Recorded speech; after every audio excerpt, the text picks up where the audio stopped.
This is part 13 of the series Circles, and this part's going to be dedicated to looking at equations of circles. Now, an equation of a circle is something that would describe every point that is on a circle if that circle appeared in a coordinate plane, given by x and y coordinates. Now, in this particular situation, we have the center of our circle located at the origin, 0, 0, and the radius, the distance from the center to the point on the circle, r, and so this point is given by x and y. So each point on this circle has an x and a y coordinate. Now, if we wanted to relate these together, we could simply use the Pythagorean theorem that the sum of the squares of the legs of a right triangle equals the square of the hypotenuse. In this case, since this leg is x and this leg is y, x squared plus y squared equals the radius squared. That would be the equation, the standard equation of a circle with a center at 0, 0 and a radius of r. Unfortunately, we don't always have the luxury of having circles centered at 0, 0. It would be good if we did, but that's not reality. In most cases, the center of our circle is going to be offset by some amount in the x direction and some amount in the y direction. So we're going to need a way to account for that. And what I'm going to do is take a look at how this equation is modified by having an offset of the center from the origin. So here I have a different situation where I have the center of our circle is located h units away from the y-axis. So the x distance from the center, from the origin, is h, and the y distance is given by k. So this point is at coordinates hk. Now, if I take a look at this point, it's still going to be xy, because xy is measured from the origin. So I have to have a way to account for this offset. Well, this distance from here to here is going to be this whole x distance minus this h distance. So this x minus h is equal to x minus h. Now you might be able to see it a little clearer with a graphic here. So this x minus h gives us this distance. So x minus h is this length. And likewise, this distance here is this entire y, so this entire y distance, minus this k distance. So y minus k is this height here. Now if I take those segments and I square them with the Pythagorean theorem, this leg squared is x minus h squared, and this leg squared is y minus k squared, and again the radius squared is just r squared. This becomes the standard form of the equation of a circle with a center at hk. And it doesn't matter where that hk is. It can be in quadrant 2, 3, 4, or 1. So this is the standard form of the equation of a circle with center at hk. Now, we're going to look at some examples of how to use this, and we're going to go both ways. We're going to look at interpreting a picture and coming up with the equation, and looking at the equation and trying to determine things from the equation, such as its center point and its radius. So let's take a look at those. In our first example here, we're given a graph with a circle. It's centered at the origin, and so we need its center point and its radius. Well, if we count, this is 1, 2, 3. So the radius of this circle is 3 units. If we write down the standard form of the equation, it's x minus h squared plus y minus k squared equals r squared. Well, our h and k is both 0 and 0. So this is x minus 0 squared plus y minus 0 squared equals r. Our r is 3, so that's 3 squared. Well, x minus 0 is just x, so this becomes x squared.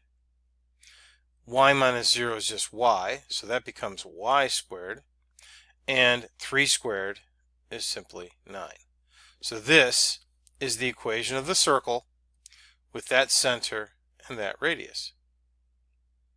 All right, let's look at the second problem.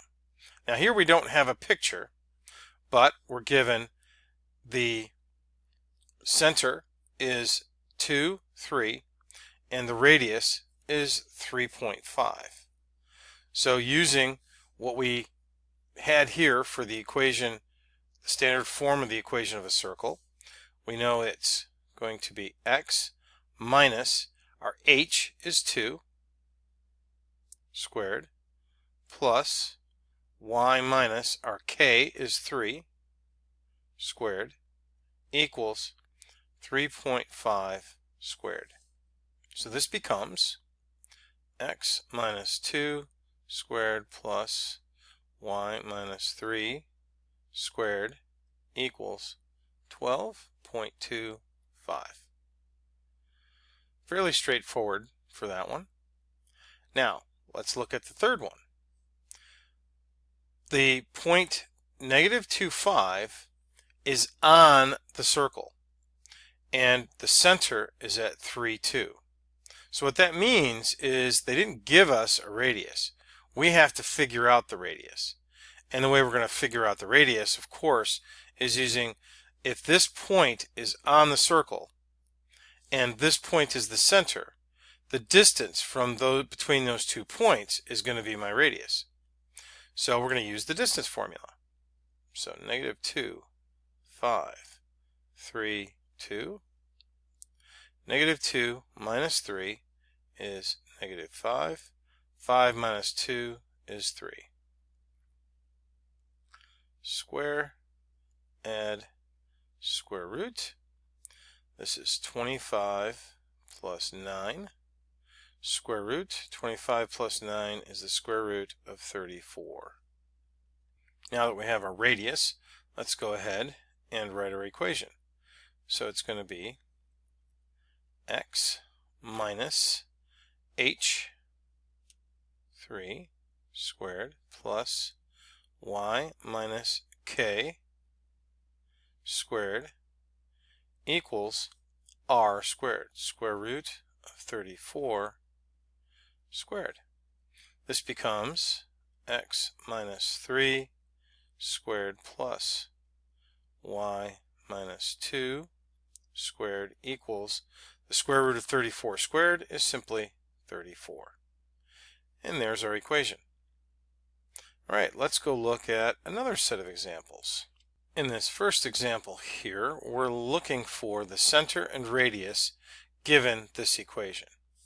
Now we know that our standard form is x minus h squared plus y minus k squared equals r squared.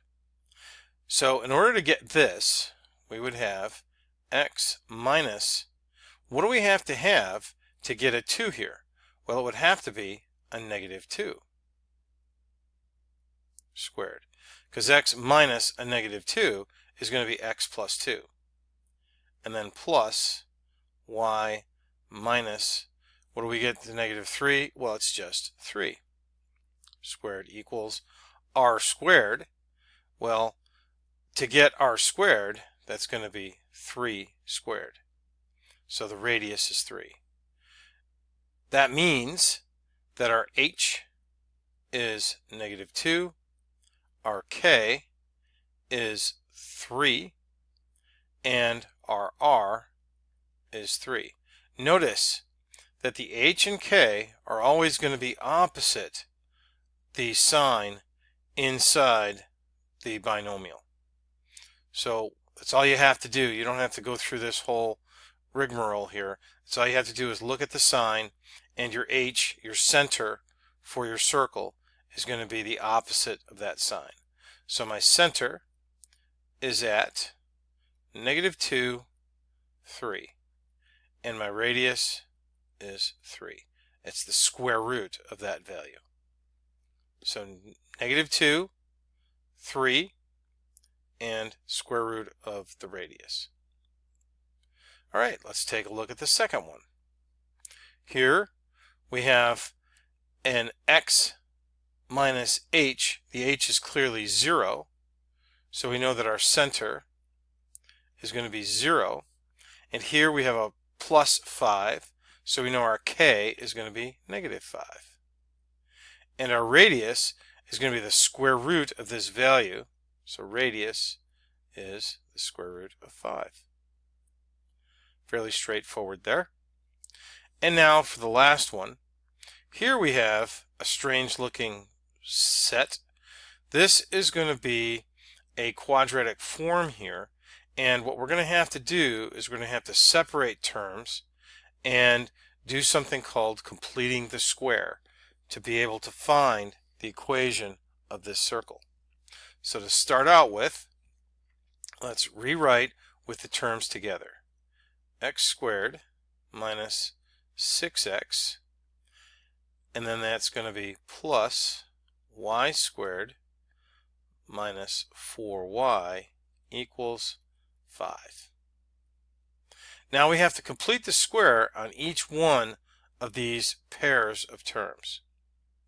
Now to complete the square, in case you forgot what that was like, what we have to do is we're going to box this in.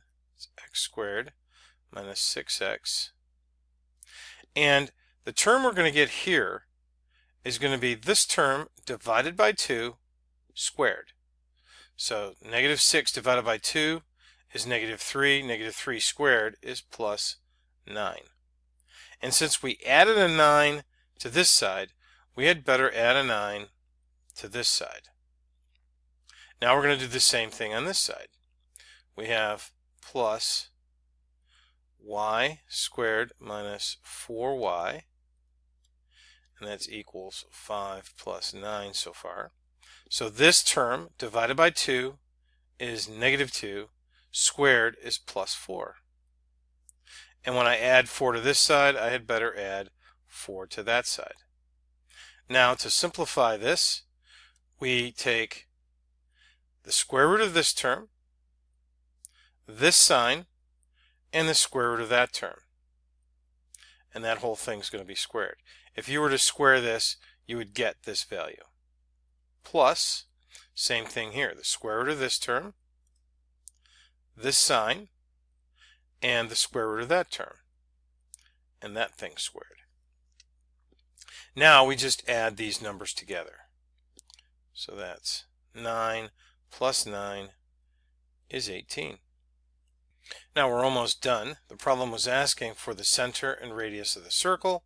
So our center is at 3, 2, opposites the sense of this, and our radius is the square root of 18. Now you can simplify this. This is 2 and 9, 3 and 3, so that's 3 square roots of 2 if you wanted to. That would be the simplified version, or you could get the approximate version. Either case, this is your center and there is your radius. That wraps up this series on circles. I hope you found it helpful, and I will talk to you in the next series.